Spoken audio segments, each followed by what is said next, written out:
wait for a minute. Okay. Yeah.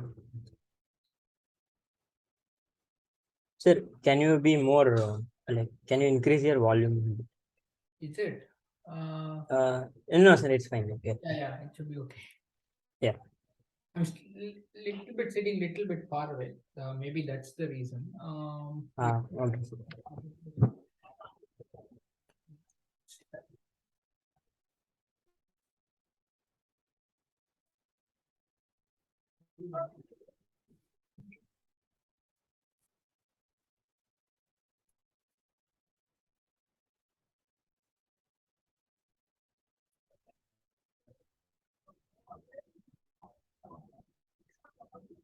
Okay.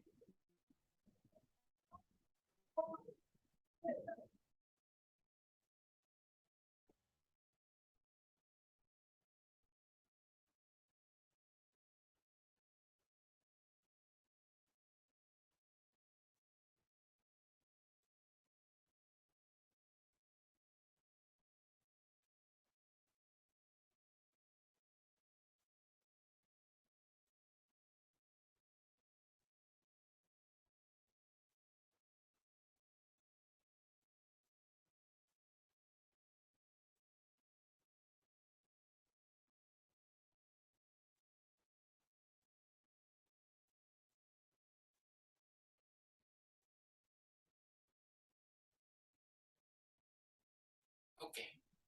Okay, I'll start. So, so what are we looking at? So we are looking at something like this, right? So we are trying to. So we have rho. I'll establish some notation. So rho is. I can say px of x, ux, ux. I might just say p of x. Sometimes I might just ignore the px, the x underscore ux, ux. Okay.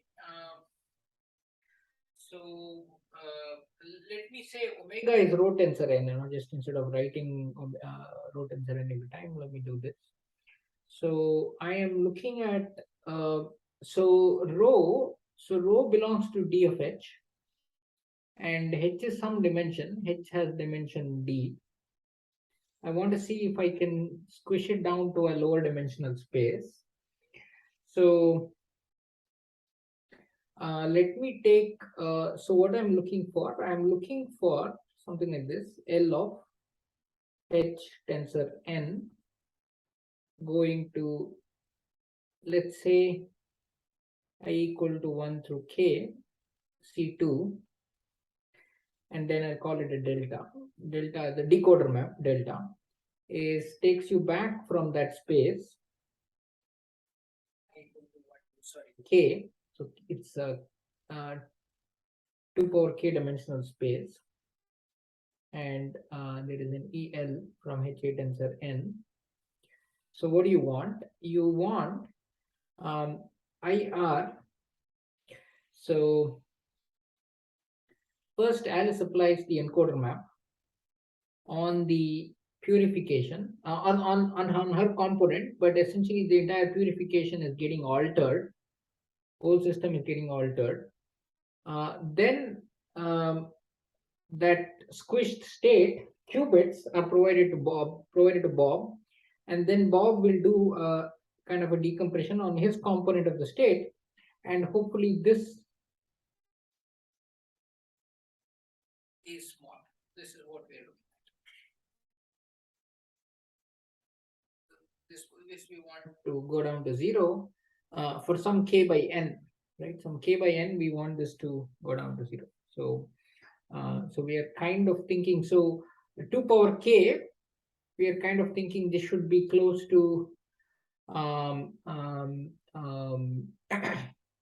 so 2 power n times s of rho. This is kind of what we are looking at eventually. Okay, so what is the E map? So we will we'll do the following. So we first define little e, and then we'll define a capital E. Okay. So E, I'm going to define a map from Xn. So all sequences xn, right? I have a spectral decomposition. I'll just do a very simple. I'll index all the typical elements, and all the others I'm just going to give it some junk index. So what will happen? So E of xn. So E is such a map that for all xn comma x tilde n inside the typical set, if I take two distinct sequences inside my typical set, then E of xn is not equal to E of x tilde n. So all the typical sequences are going to distinct indices. And for all xn not in the typical set, that is inside xn minus t delta n, so every non-typical sequence, I am going to just assign E of xn to be some special string b star. I'll just call it b star. Remember, so what I'm doing in some sense, I'm calling this 0 1 to the power k, something like this, just giving indexes, and I'm giving distinct indices to typical elements and non-distinct. This is just it's a classical map. It's just an E map. I'm not giving you the CPTP map yet. Now I'll define the CPTP map. Okay. Sir, yeah.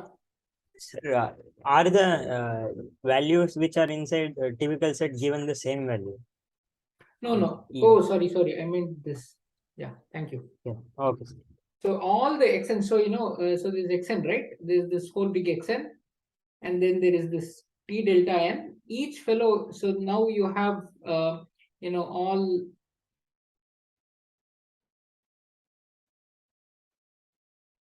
k-length strings. So each fellow here is given separate indices, and every fellow here outside is all pushed to one sequence. That's the figure. Okay. So now I will define a CPTP map. So remember, E of any CPTP map is completely characterized through this bunch of operators: ET, S, ET dagger, right? And ET dagger ET, when I sum over ET, I should get IHA. So I just need to define this. So I'll do that. So so E typical, what it will do is it will keep the typical subspace unaltered.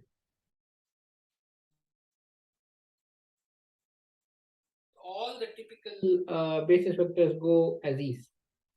And I'm going to define En for each non-typical sequence. I will define this as B star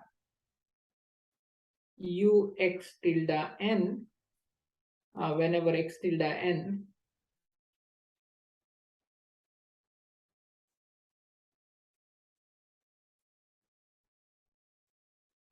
just 1 second. This is not U of xn, this is E of xn. So it is going to that C2 power k is spanned by these vectors, right? Yeah. So it's like implementing that function. It's kind of implementing that function, but yeah, it's in that space, right? Yeah. It's that idea of implementing the function is colloquially correct, though what is going on in the quantum world. Okay, exactly. So they are going to distinct vectors, okay, in that space, and then all the others are getting pushed to one B star vector. Okay, so ET. So I will leave this. I'm not going to do much of this. So ET dagger ET plus x tilde n En x tilde n dagger En x tilde n, you can show is IHA tensor n. This is straightforward because you do the ET dagger, you will have a double summation xn x tilde n, but because they are giving distinct indices, you will see that only one summation will survive. Here, each term is different, so you will get summation ux and tilde, get bra ux and ux tilde n. Yeah. Okay. This you can show. Okay, next. So that is your encoder map. Okay, so one point you have to keep in mind is that so E is indeed taking you from a space of dimension H8 tensor, I mean a space H8 tensor n to C2k. Okay, C2 to the power 2k. That there's no ambiguity in that, because you're in that you're using the fact that T delta n, the cardinality of T delta n, x is at most, you're using this. You're using this 2 power n s of rho plus delta. You're using this fact. So it can be Yeah. indexed with so many bit strings. Okay. Next. So what is the decoder map? Delta. So delta should take you from L of equal to 1 to k C2 to L of H8 tensor n. You will guess what it is. I mean, it's not it's straightforward. So so I'm going to define. So towards that, I will define a D map. That's a decoder map that will take me from my index set. I mean, this is living in the classical world, but then we lift it up as a as an operator. So so this is going to go to xn, and how is it? So d of b is equal to xn if uh, xn belongs to T delta n x and E took you to B. So you go back wherever you came from, you go back to that xn. What this is doing, and there's only one unique thing, and there is no problem. So d of b star. So there is, remember, I've given some some dummy bit string. So this I will put it to some arbitrary vector v star, not a big deal. I mean, I'll do, we'll do this essentially. So now I'll give you my delta map. So I'll call it D. DT is what you expect. It takes your bit string, takes your bit string B, and it gives U of D of B. So that xn will sit at the index there at the bottom. So this is for all B such that T of B belongs to the typical set. Then the rest of the guys, so D non-typical, we will just say, well, there's only one vector really. I'll just say V star, some vector, some arbitrary vector in the H8 tensor n. This is V star. That's it. There's no other operator. So let's do just, I left the other calculation for you. I'm going to do this. So dt dagger, what is dt dagger? Dt dagger is essentially, I'm not going to write the summation, it's the same thing. You will have b sitting here and u db.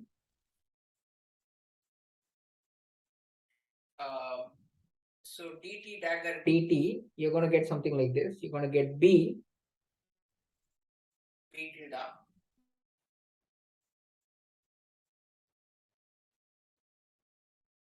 b u of db u of db tilde b tilde.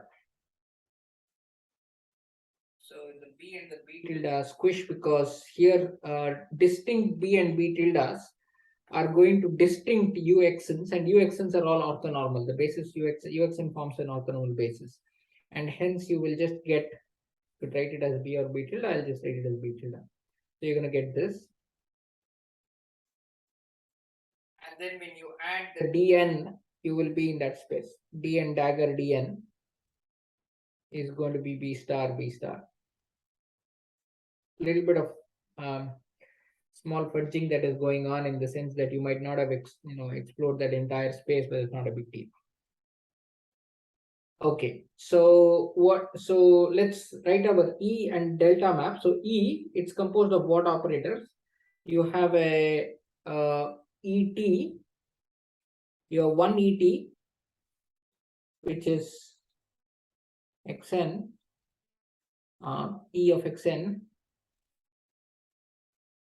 uxn. I'll just write T, just for not writing the whole thing. And then E, n x tilde n, this is B star, u x tilde n. And I have this bunch of them, x tilde n belonging to everything other than the typical set. That's your E map. What's your delta map? The operators in the delta map, there are only two operators, dt, which is just b u of t, u of db, b, b, and the dn. The dn is essentially some dummy vector v star, b star. V star lives inside. V star lives inside. V star lives inside H8 tensor n. Yes, that's good. Okay. Now remember one thing. So if I mean this is, maybe you did this no work, I'm not sure, but you can show this. So if E is, so if E of S, if the Choi cross operators of E is ET, S ET dagger, and if another map delta operated on some A is, say it is D DI A, sorry, A DI dagger, then there is this composition map delta E. The operators of this are essentially DIET, all combinations of so let me put T equal to 1 to say R, I equal to 1 to say L. So I runs all the way from 1 to L, and so you will have, and then you will have T running all the way from 1 to R. So these are my Choi cross operators of the composition map. So let me just compute all of them, and then I can just do I can just call this as some big Choi cross operator, and then apply that big Choi cross operator. That's my plan. Just to, instead of doing it multiple, do one and then do another, I just want to do that. So let's do that. Sir, I have a question. Yeah. Sir, so like now we have designed these operators, right? So like suppose I'm communicating to suppose Alice is communicating to Bob. Yeah. So now uh, beforehand he has to exchange these Choi cross operators, right? Yeah. This entire, see, the entire map is decided upfront and shared also, even in the classical communication, right? See what is happening. So best always to think of the classical. So you're getting these bits. Sorry, let's say you're getting these sequences A B B A C C D A, and my alphabet is A B C D. You're getting this, and whatever comes here today, it could be this sequence. Tomorrow it could be some other sequence. So tomorrow it could be this sequence D B B C B. And today Bob needs to get this sequence, and tomorrow Bob needs to get this sequence. That's the goal. So what they decide on is they decide this E and D maps. So I'm talking about in the classical world. So this goes to some bit string, and that bit string Bob will.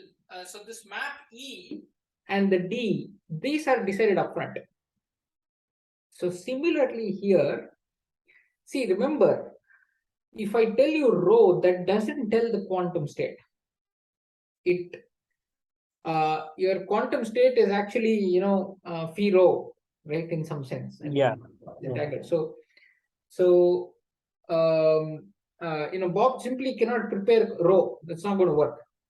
So so long answer to your question is yes, the E and the delta. So the little e, the capital E's and the capital DT, I mean the E's and the D's, this is upfront agreed. Everybody knows it, the whole world knows it, and they use it. Yeah, got it. So, there is the distribution PX also known before, right? So that is all. Which distribution? Yeah. The PX, yeah. Rho is That also is, known. Yeah, rho is also known. yeah, yeah, See, okay. here also the distribution on ABCD is known. See, see, it's like this, right? You know tomorrow's distribution of the weather. You don't know what will be the truth, right? Yeah, yeah. So it's exactly like that. You know the distribution on the stock prices. You don't know what the stock price tomorrow will be. So and you also decided, okay, if the stock price is 100, this is what bit he'll send me, and this is how I will do. But really, what bit he sends you depends on what the stock price tomorrow is. So the distributions are known. Yeah, it makes sense, right? Yeah, no, and yeah, realistically also it makes sense. Okay, cool. Okay, so let's compute this. I'll have to do a little bit of copy pasting. Um,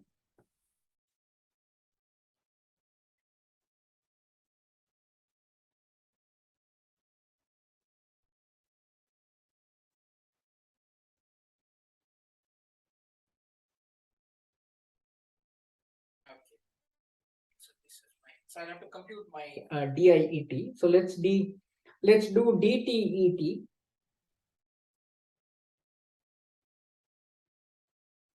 So DTET is you will see. I'm not going to do this because the B and the EXN should match. Otherwise, it will be 0. So you will end up getting this XN. You have to verify this. Not a big deal. You will get UXN. You can verify this. Okay, this I will leave it as a you have to verify this.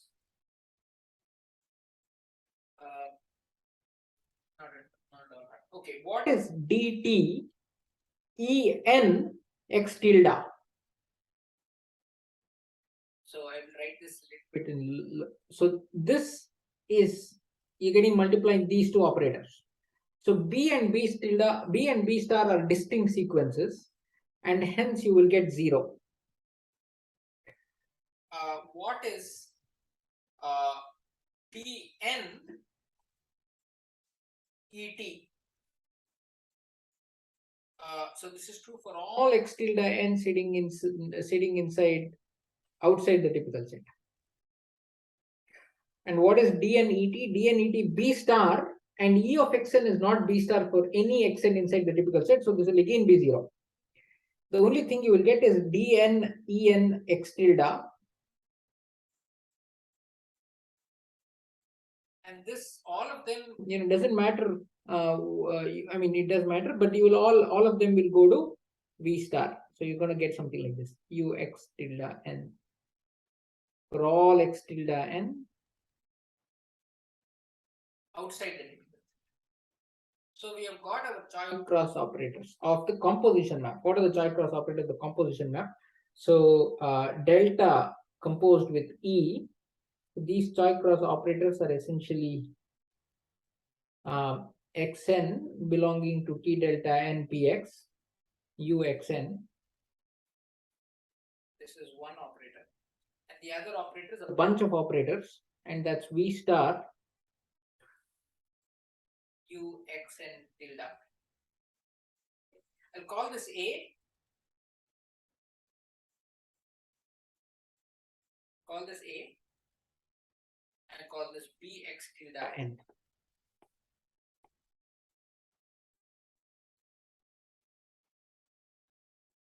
All X tilde N sitting outside the typical set.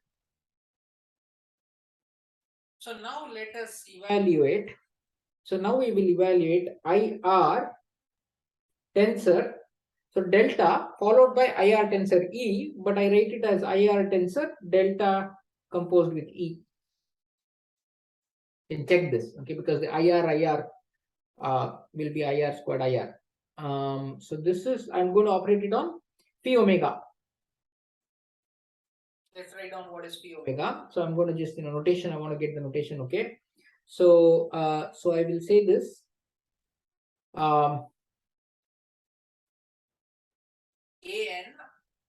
So I'll do one small notation here. Phi omega. I remember what is phi omega. This is phi omega. An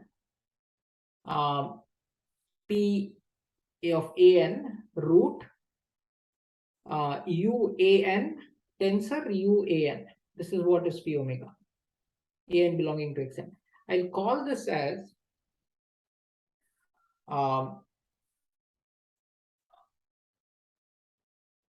tau plus eta.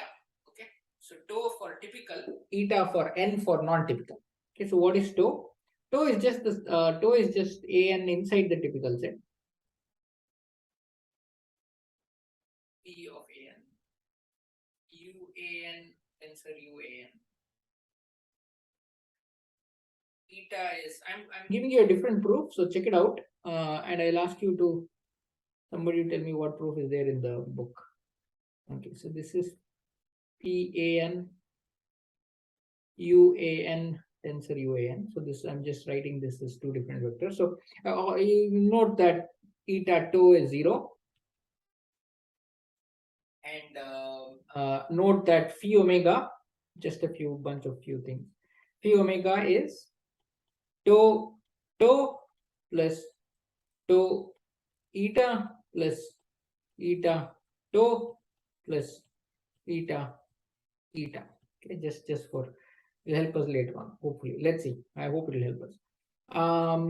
Okay, so now what we are doing the following, right? We are doing the following. Sir, I'm facing little network issue. Like, can we pause for a few minutes? Sure. I'll join.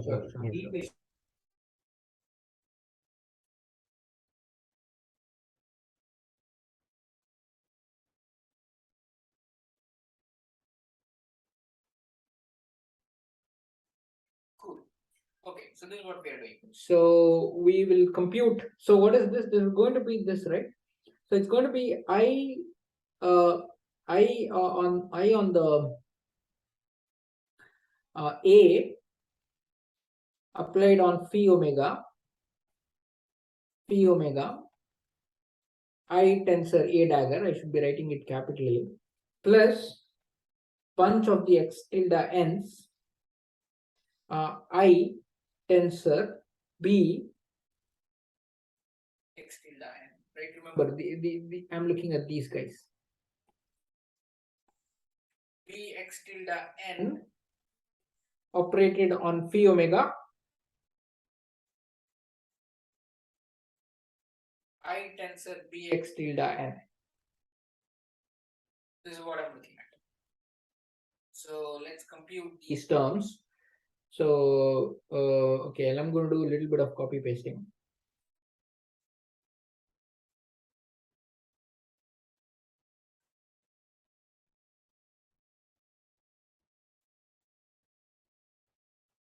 Okay. So what am I looking at? So let's okay. So okay, so I tensor xn belonging to T delta n uxn operated on an A tilde n pxn of an pxn of A tilde n uan tensor uan ua tilde n tensor ua tilde n, and then I have again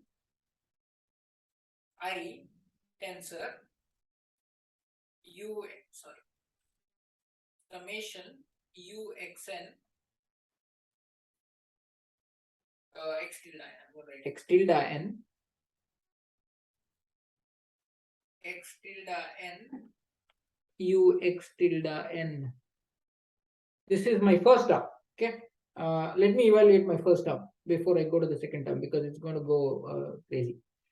So what I'm going to get this, right? I'm going to get an a tilde n xn. I'll just do it slowly because this proof is different. Pxn an Pxn a tilde n. This part is I, so it will remain as is. Uan u a tilde n tensor. I have something like this.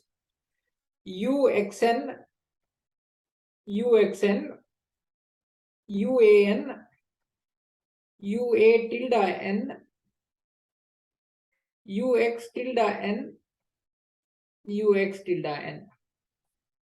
That's it. So this is delta xn an. This is delta x tilde n a tilde n. So I'm going to get an, but it's only on the typical set. Okay, the xn's are only on the typical set. So that means everything outside will just vanish.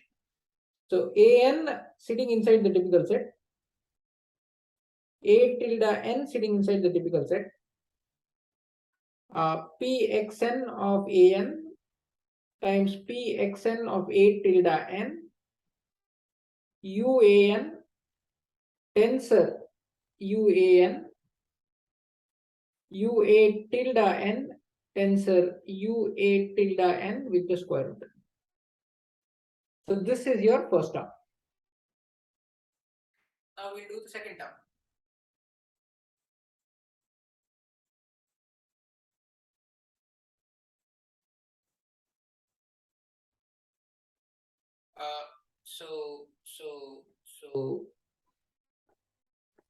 So I should say this whole thing is equal to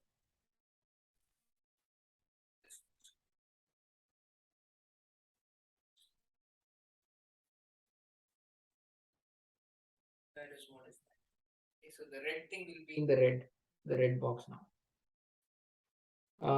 Okay, so what is this? This is going to be, okay, what is BX line? I mean, outer summation. Okay, so let's see. Hopefully I get this right. So let's see. I tensor Bx tilde n. What is Bx tilde n? It is V star. Okay, V star Ux tilde n operated on an a tilde n pxn an pxn a tilde n. This is over the entire set. It's not only on the typical uan tensor uan ua tilde n tensor ua tilde n. There is a root, and then you have I tensor ux tilde n v star, and then your outer summation is the x tilde n summation. So this is going to look something like this: x tilde n an a tilde n. This will look different actually. So you're going to get I'll just do the the standard thing first. Let's put this okay, so I can't do this whole copying. Okay, let me not copy.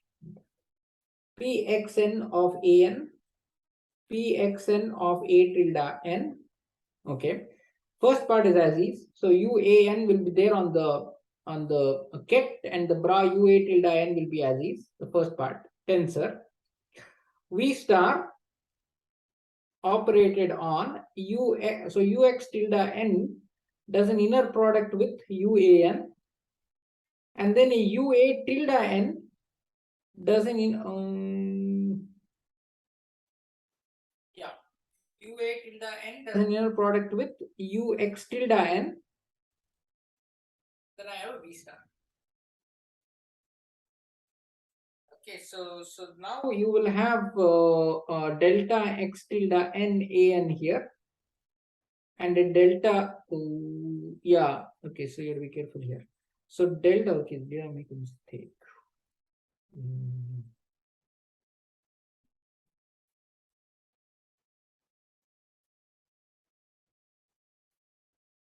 X tilde n with the an and a tilde n with the x. Yeah, there's no mistake. So this is x tilde n an and delta a tilde n x tilde n. So this you're going to, so the x tilde n and the an will squish and the a tilde n and the x tilde n will squish. So essentially you will just have x tilde n. So everything will be x tilde n. So you're going to get pxn of x tilde n, u x tilde n, hopefully I'm right, let's see, u x tilde n, tensor v star,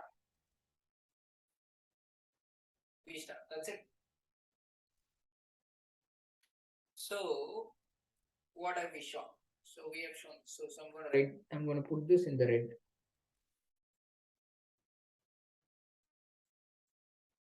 So what have we shown? We have shown IR tensor delta preceded by IR tensor E applied on a purification gives you the following. What does it give? So let's just copy paste. So I have this term, copy,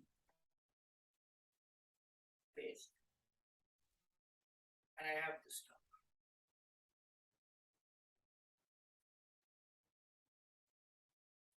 Copy.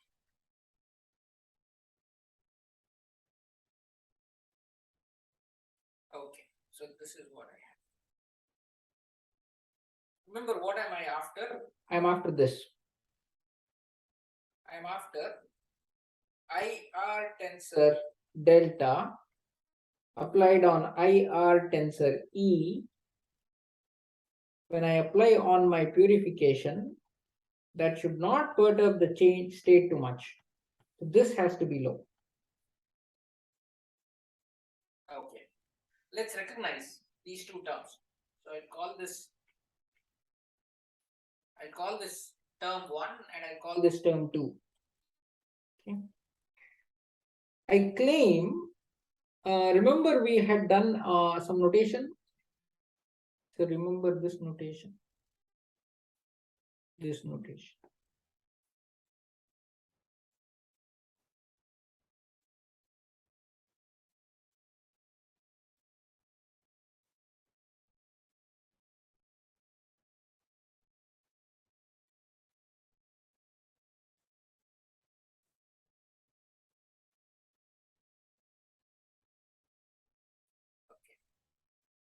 So now see, I claim T1, right? The term T1 is essentially the outer product total. It's clear. Is this clear?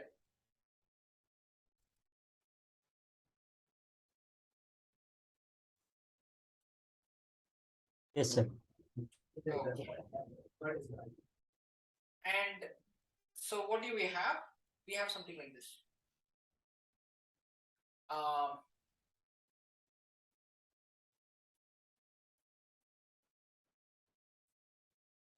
And observe T2. What can you say about T2? So remember, I made this small thing. This B X tilde n only lives inside outside the typical set.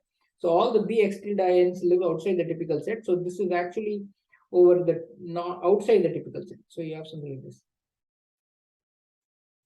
Okay. So I claim this term, right? So this term is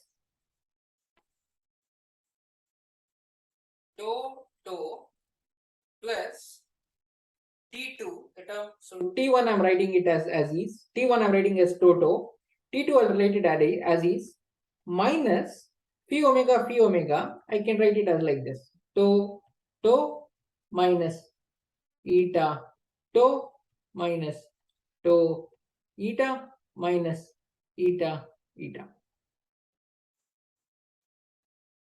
So this means I get T2 minus eta eta. I can say this, right? So yeah. This is tau. I should this eta and tau look same for me. Okay. Plus tau eta plus eta eta. Essentially, the outer product tau gets cancelled.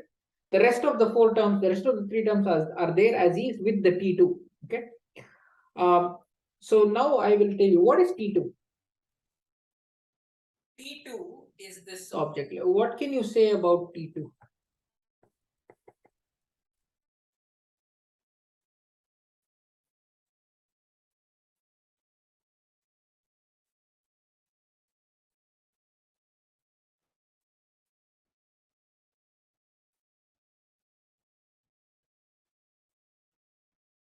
Is it like tensor product of some of the this one eta tau combination? I mean, the simple thing, right? T2 is self-adjoint. Okay. Yeah. Just self-adjoint. It's this is V star V star. Yeah. Tensor, it's a self-adjoint operator, right? So Yeah. so which means I can compute its norm easily. What is its norm? Just sum of the absolute value of the eigenvalues. Yeah.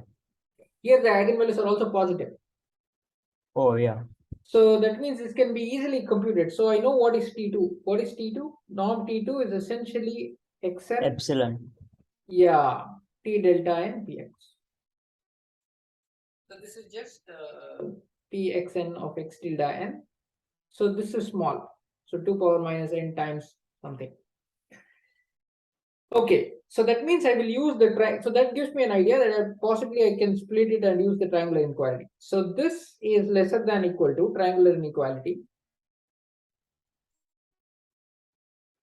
T2 plus this big guy.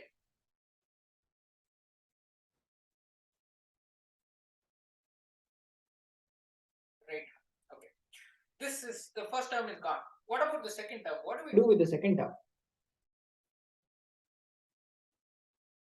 So I have, so first term cool.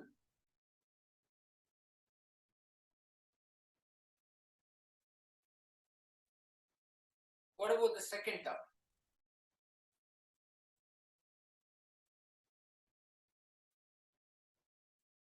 So I'm looking at. Can we use triangle inequality again? Triangle inequality again. The problem with triangular inequality again is so sorry. This is the problem with okay. I'll tell you the problem with triangular inequality. I'll tell you is the following. You will have to compute the norm of this guy and the norm of this guy and the norm of this guy. This guy, okay, maybe small. This may be easy to compute. But what about these guys? These are not self-adjoint. So you will have to do SVD and all that, and it's a huge matrix and everything. You'll be in trouble. Yeah.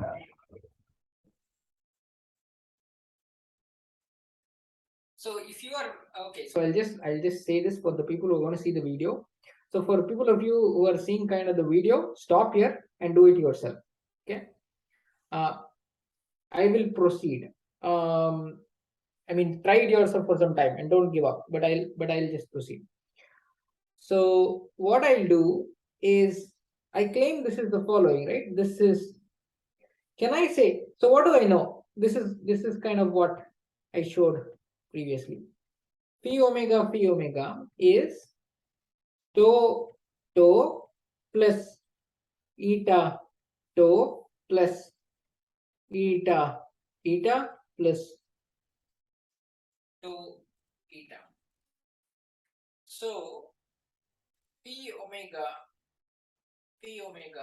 minus tau is the three terms we have. Do you agree? Yeah.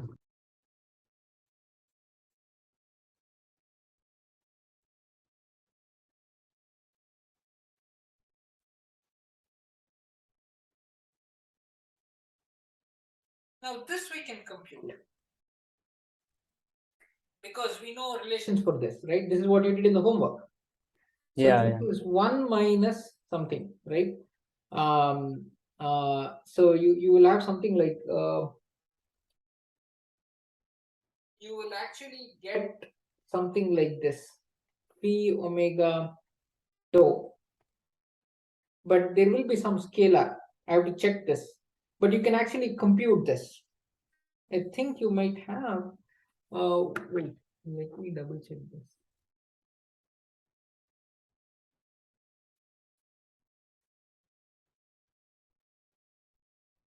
Two or something. Four. Yeah, 1 second. Let me. I sent you one note, right? It was Yeah. there in that Yeah. where one Yeah. of them is norm one, but the other one is not. Ah, I think two will come out.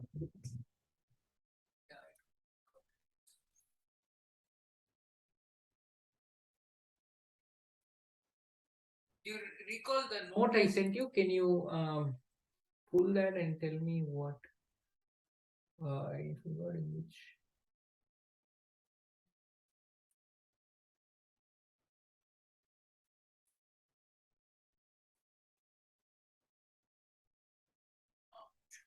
One second.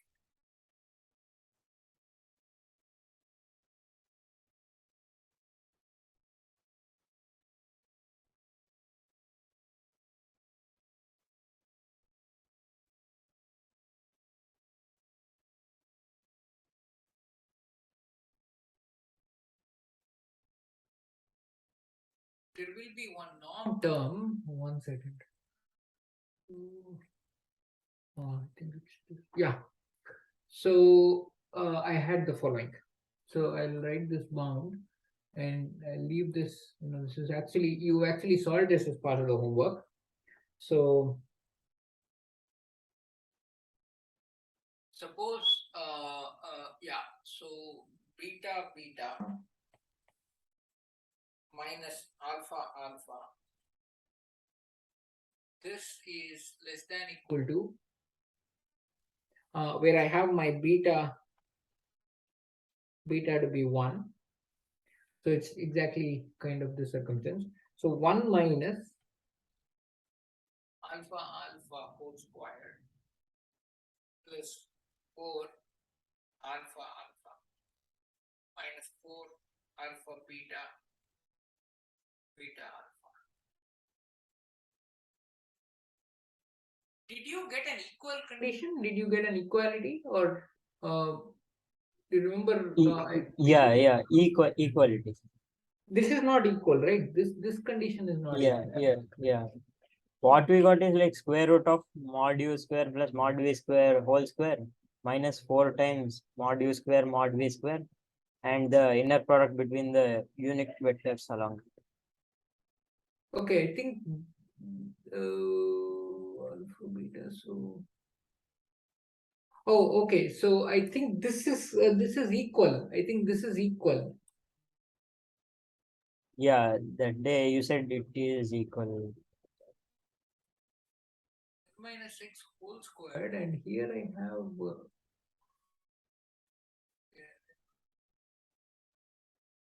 Okay, it doesn't matter. I'm not going to worry about this. So, so you just use the fact that alpha alpha is so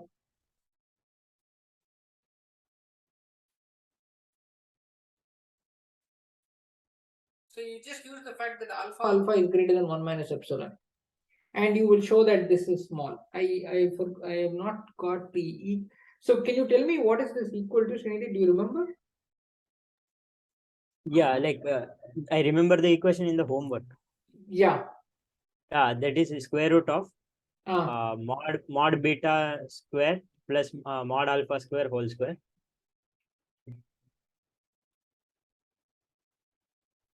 this one. minus 4 times mod beta square mod alpha square into the inner product between the unit vectors along the square. Ah, okay. Yes. Okay. That is maybe harder to use than in this case, I think. Yeah. So see, we want to show this is very small. That's all we really need to show. We only need to show this is very small because Yeah. this is the third term. So here my alpha beta, right? Alpha beta. So what is my beta? My beta is t omega, Yeah. and my alpha is uh, restricted to t delta n px. That's what it is. Root pxn of xn uxn tensor uxn. This is what is my beta. So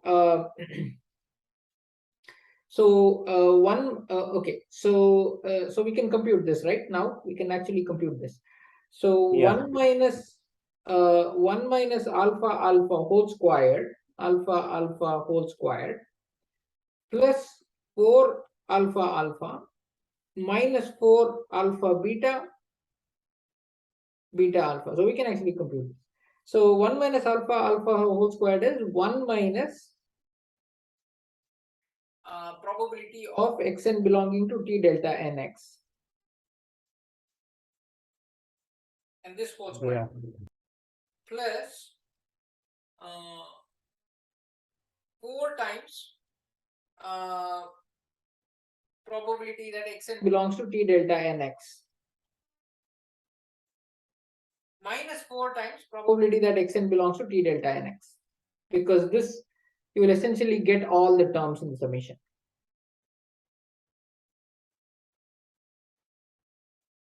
Make sense? Because when you do alpha beta, you're going to do inner product between this and this, and only those terms in the xn survive. So it will be essentially the probability xn belongs to t delta n. So the second term goes down to 0. The second term will be exactly equal. So you will get epsilon. Yeah, you will get epsilon squared epsilon. So you'll get epsilon. So it's exactly 2 epsilon.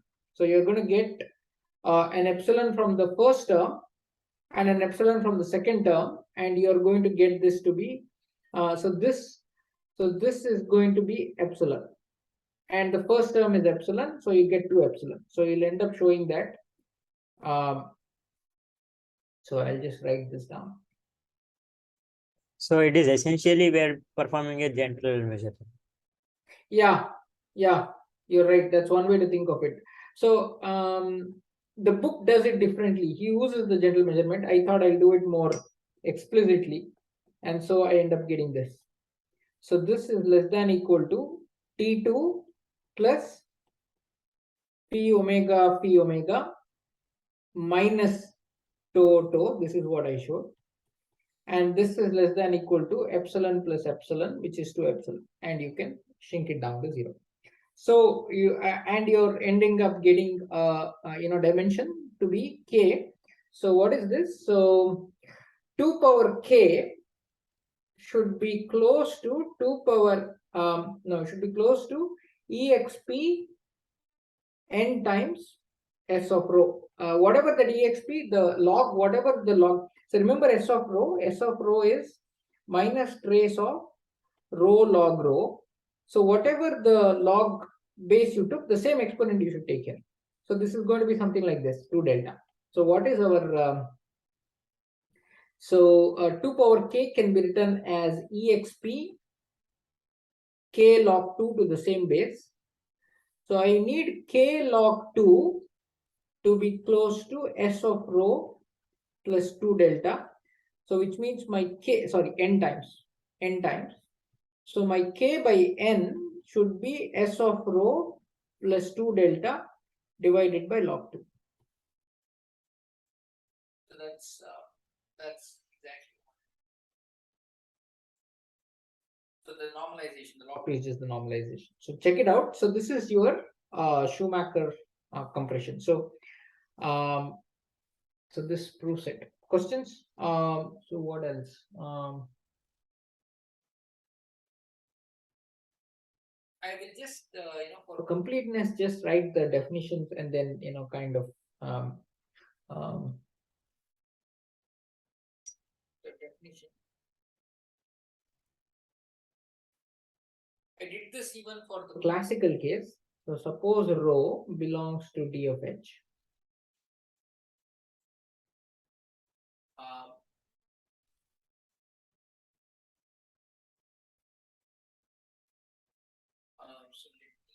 Just one second, let me think through this. A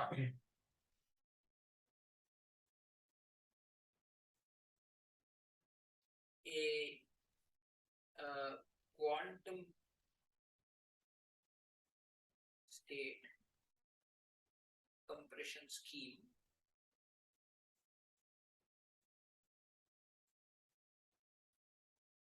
consists of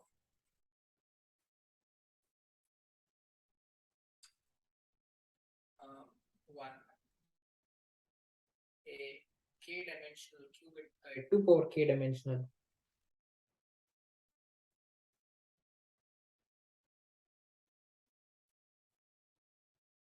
qubit space,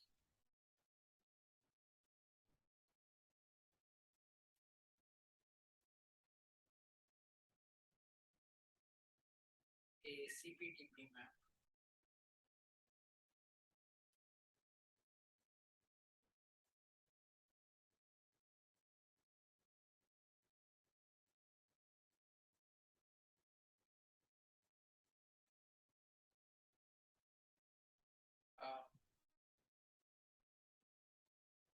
and let's say CPTP encoder map.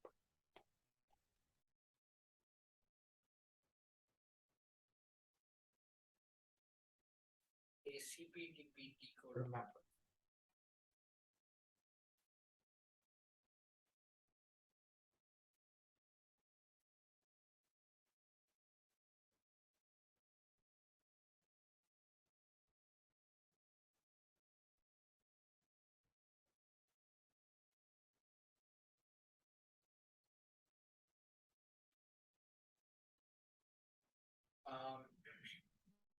We let K E delta denote this compression scheme. Sorry, let's say K.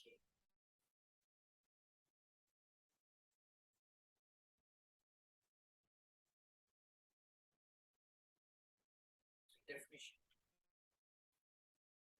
A quantum state rho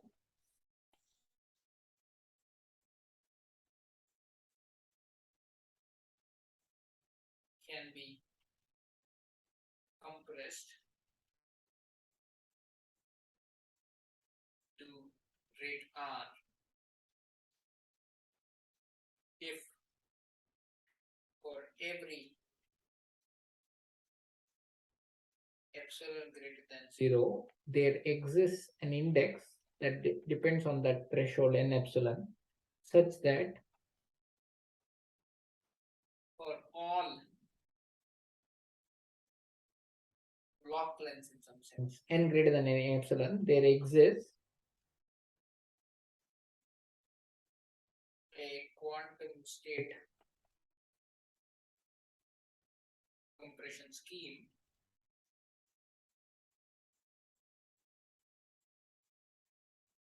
n k n e n delta n such that for all n greater than equal to n epsilon, I don't need to be reading, I've already written this once again. So IR tensor delta n IR tensor En phi omega, let me write rho tensor n. Rho tensor n phi rho tensor n minus phi rho tensor n phi rho tensor n is less than equal to epsilon. Okay. The key point I'll mention and then I'll tell you how it is true for all purifications.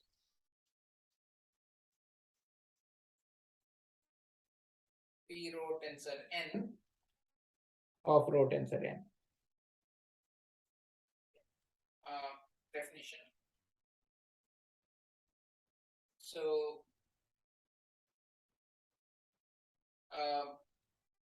so let me just okay. So I'll say I of rho, the information content. I will just try just some definition. The information content of quantum state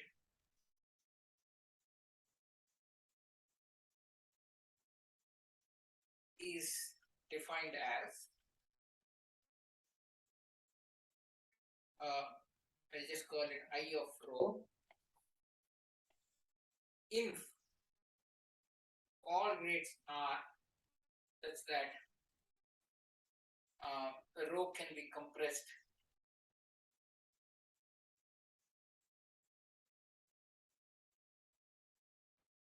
to rate R. So take any R for which rho can be compressed, put that in that set and look at the infimum. Okay. So what we have shown, so theorem I of rho is equal to S of rho. And our proof has only done one part. So proof. So we showed that I can come down to S of rho, but the infimum means you can go even, possibly you can go even lower. So all that we are able to show is that I of rho is less than equal to S of rho. Any compression scheme has to satisfy this. I have not shown. So this is proven, proved above. So this is usually called achievability. So I'll give you a scheme that can get you close to S of rho. This is called converse not yet done. So there are two converses not yet done, and I will do all of them. Okay. So one point here which I have not hit upon is this true for all purifications, or it's only true for the purification I chose? That's the only sticking point remaining. Is this so far clear, Srinidhi? Sir, in the classical sense, the information of a random variable is the log of the log x, right? Minus log x. No, it's the Shannon entropy, right? Yeah, Shannon. Yeah. So that is Shannon entropy. So the information content of a distribution Px. Remember? Yeah. That is the information content of this is essentially H of P. Here it is S of rho, and the formulas are identical in some sense. Yeah.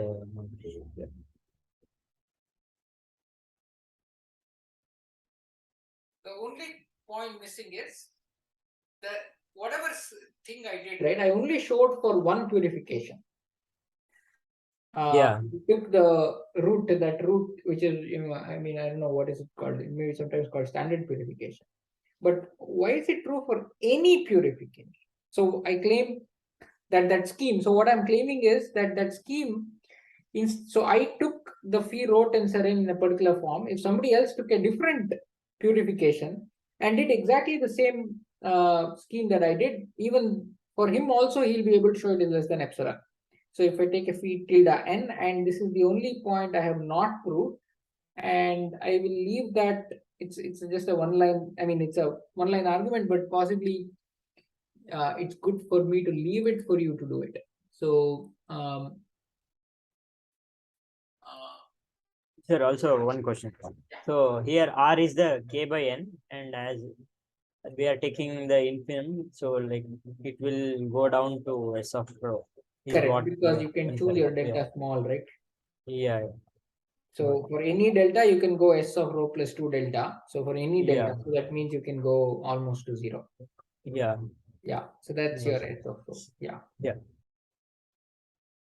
Yeah, exactly. So we've done two things, right? So we've done S of rho and we have done the Holevo information. So we've done this is chapter 20. Chapter 18.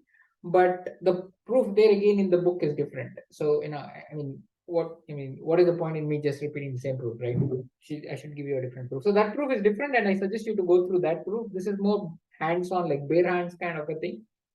I actually came up with one more proof, which is also different from the book, and I would encourage you to come up with another, another proof, and hopefully you'll come up with what I did. I want you to do something different. Okay, so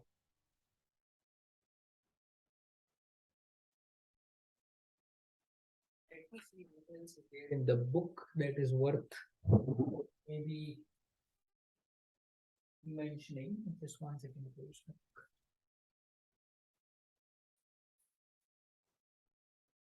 Okay, so we have covered chapter 18.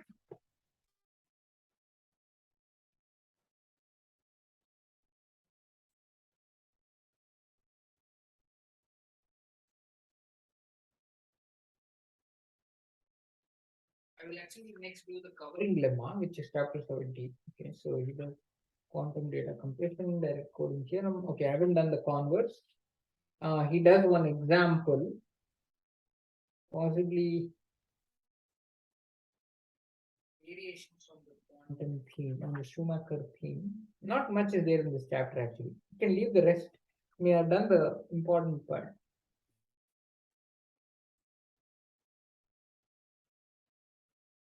It's a lot of material, right? I mean, in the beginning, in the semester beginning, we none of us knew what is quantum. I mean, you guys did not know quantum, and now we've done. What do you feel? Yes, sir. Like,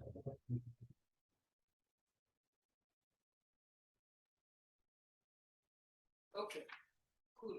I will.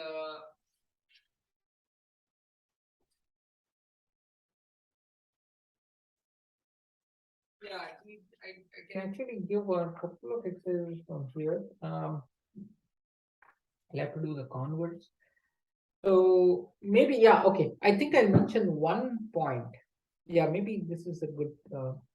So, okay, let's take this, right? So let's take rho to be half half. We'll do exactly what is there in the book. It's a good idea.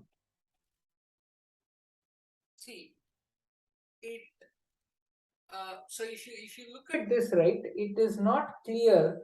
So it appears that maybe this what is the compression rate, right? And what we do here is now I have to find the eigenvalues of this matrix rho and then compute the Shannon entropy of that. So I'll have to do S of rho. It turns out S of rho is less than 1. Actually, he's computed it. S of rho is actually 0.6009. So it is a two-dimensional state, the state that lives in 2 dimensions, but I don't need one bit. I can 1 qubit. I can send it with 0.6009 qubits. So when you compute the one-to-one entropy, this is what you get. So you'll actually do the you'll actually have to do the singular value decompression of this, find the eigenvalues. No, you have to find the eigenvalues of this matrix. It's a Hermitian. It's a self-adjoint operator. So you have to find the eigenvalues, and then you have to compute the minus log, that channel entropy of the eigenvalues. yeah. And that turns out to be this. These are not the eigenvalues. So there you're seeing compression, right away. So if rho tensor n is available, you can send it with 0.6009 n, right? So this is your k. So you can send it with 2 power 0.60009 n. Though this lives in a dimension of 2 power n, you can send it in this space. So which means that this density operator is kind of sparse. It's kind of living in some plane inside this. It's kind of living in this plane, and so you can just send that index. That's kind of what's going on. Okay, with that I will stop. And I will stop the recording. And yeah, you have some questions, right? Let's hold on. Give me 1 second.